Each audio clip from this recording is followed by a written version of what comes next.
Hai semuanya, ketemu lagi sama aku Hanifah. Apa kabar? Semoga kalian selalu sehat, selalu baik-baik seperti biasanya ya teman-teman.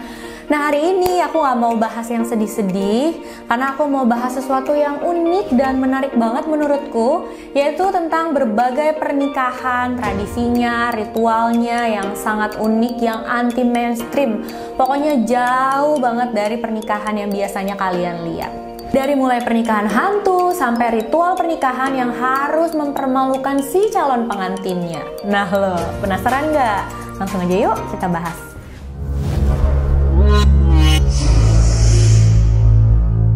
Yang pertama adalah pernikahan hantu di Tiongkok. Pernikahan hantu ini adalah tradisi dari Tiongkok yang sudah berlangsung selama ribuan tahun, teman-teman. Jadi kalau misalkan ada orang yang meninggal dalam keadaan lajang, single alias jomblo, mereka itu setelah meninggal dinikahkan.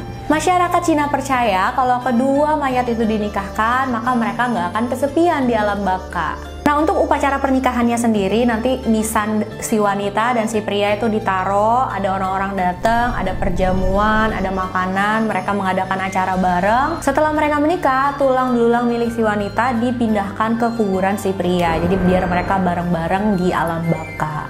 Pernikahan ini juga seperti pernikahan pada umumnya, ada maharnya dan juga nggak asal milih aja gitu loh. Biasanya keluarga yang satu dan yang lain tuh udah kenal ataupun mereka memakai jasa mak comblang.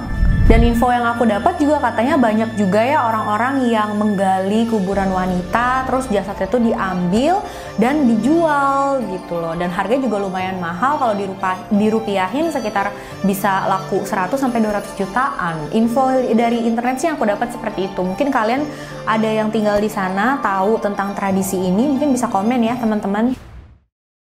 Selanjutnya adalah pernikahan tidak menyenangkan. Nah biasanya kalau menikah itu pasti calon pengantinnya disuruh senyum, disuruh ramah. Ayo senyum-senyum yang ramah, mau foto, ada tamu, kayak gitu ya. Tapi satu tradisi menikah di Kongo ini tidak membolehkan calon pengantinnya ini untuk tersenyum, apalagi ketawa. Karena kalau mereka tersenyum, itu bisa berarti sebuah ekspresi ejekan untuk pasangannya gitu loh. Bukan cuma itu ya teman-teman, banyak juga yang pernikahannya sampai batal gara-gara si calon pengantin tersenyum atau tertawa di dalam upacara pernikahannya. Jadi mereka itu nggak diizinin ketawa sampai nanti mereka udah berbulan madu. Kalau udah mulai bulan madu, udah boleh tuh ketawa. Selanjutnya adalah tradisi menangis di Sichuan, China. Jadi di sana ada satu tradisi di mana si pengantin wanita itu harus menangis selama 1 jam sehari, dimulai dari 30 hari sebelum pernikahannya. Ritual ini dimulai pada awal abad ke-17 dan berakhir di tahun 1911. Tradisi ini mulai dilakukan ketika putri dari negara Zhao menikah dengan putra negara Yan. Nah pada saat sang putri berangkat, ibunya itu menangis di dekat kaki putrinya dan meminta putrinya untuk pulang ke rumah secepatnya. Menurut legenda, ini adalah pertama kalinya sebuah pernikahan diiringi dengan tangisan. Ritualnya itu sederhana, jadi si pengantin wanita diharuskan meneteskan air mata, dan kalau dia nggak bisa, itu bakalan dibantu sama tetangga-tetangganya. Jadi tetangganya itu bakal samperin dia, kata-katain dia, ngerendah-rendahin dia, sampai dia itu nangis. Waduh, serem ya. Ritual ini dilakukan secara berbeda-beda tergantung wilayah provinsinya. Misalnya di barat, ritual ini disebut zuotieng atau yang artinya duduk di aula. Jadi maksudnya si pengantin wanita harus duduk di aula dan menangis. Dimulai dari 30 hari sebelum pernikahannya, si pengantin wanita ini setiap malam duduk di aula selama 1 jam dan dia menangis. Setelah dia melakukan hal ini selama 10 hari, ibunya akan ikut bergabung bersama dia dan juga ikut menangis. 10 hari berikutnya lagi neneknya bergabung dengan mereka dan mereka semua menangis. Dan setelah itu keluarganya pengantin wanita ini juga semuanya ikut bergabung dan mereka bareng-bareng menangis di aula itu. Selama menangis mereka bukan hanya ngeluarin air mata aja, jadi ada sebuah lagu yang dimainkan yang judulnya lagu pernikahan menangis. Juga ada beberapa lagu lainnya yang temanya itu adalah berbakti tentang etika gitu ya. Mereka semua mendengarkan lagu-lagu itu sambil menangis. Aku juga nggak tahu ya kenapa mereka tuh sedih banget kayaknya ya mau nikah gitu, keluarganya ada yang mau menikah. Mungkin ini kali ya, mungkin karena kan kalau udah menikah tuh nanti pastinya banyak halangan, banyak rintangan yang harus dilewatin. Jadi menurut mereka ya nangis-nangis dulu deh di awal biar nanti kedepannya bisa bahagia. Ya tapi itu tebakan aku doang sih teman-teman. Selanjutnya adalah pernikahan peti mati. Ritual ini memang aneh ya teman-teman, tapi pernah dilakukan saat Valentine di tahun 2015 di daerah Wat Takien, Nonthaburi, Thailand. Di dalam sebuah kuil, 10 pengantin melakukan upacara ini. Mereka percaya jika berbaring di peti mati dan didoakan di situ saat menikah akan mampu menghilangkan nasib sial dan juga membawa kebahagiaan di rumah tangga mereka. Nah, pas datang ke kuil juga pengantin prianya tuh harus pakai kuda. Jadi seperti pangeran berkuda putih gitu ya. Selanjutnya adalah pernikahan bangsa Viking. Bagi bangsa Viking, pernikahan adalah sesuatu yang sangat-sangat sakral, makanya butuh banyak persiapan.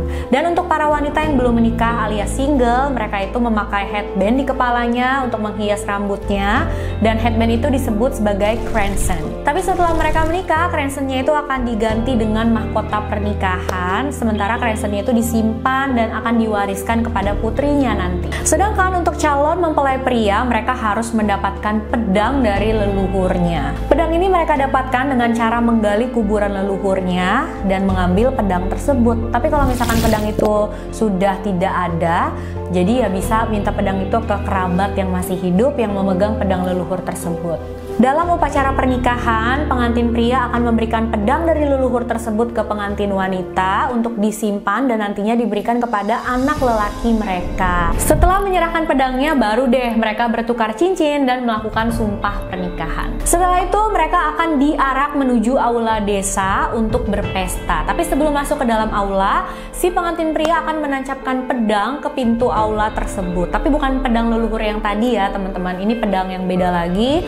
Dan menurut bangsa Viking, semakin dalam tancapan pedangnya itu akan semakin beruntung juga mereka nanti pas berumah tangga, dan semakin banyak juga anak yang akan mereka miliki. Pestanya juga harus berlangsung dengan sangat meriah dan pengantin itu harus menyediakan arak selama 1 bulan ke depan. Nah, pas pestanya sudah berakhir, seperti pengantin pada umumnya, mereka melalui malam pertama. Tapi malam pertamanya juga bukan seperti biasanya teman-teman. Tapi malam pertama mereka ditemani oleh 1 orang saksi. Jadi saksi itu akan menemani mereka sampai keesokan paginya. Kenapa? Karena menurut bangsa Viking, kalau sudah ada saksi, saksi itu bisa ngasih tahu ke yang lainnya kalau mereka berdua itu persatuannya telah disempurnakan. 1 hari setelah menikah, rambut si wanita itu diikat dan ditutup dengan kain untuk menunjukkan statusnya sebagai seorang istri yang sah. Dan suami harus memberikan kunci rumah pada istrinya sebagai simbol kalau mereka akan tinggal bersama.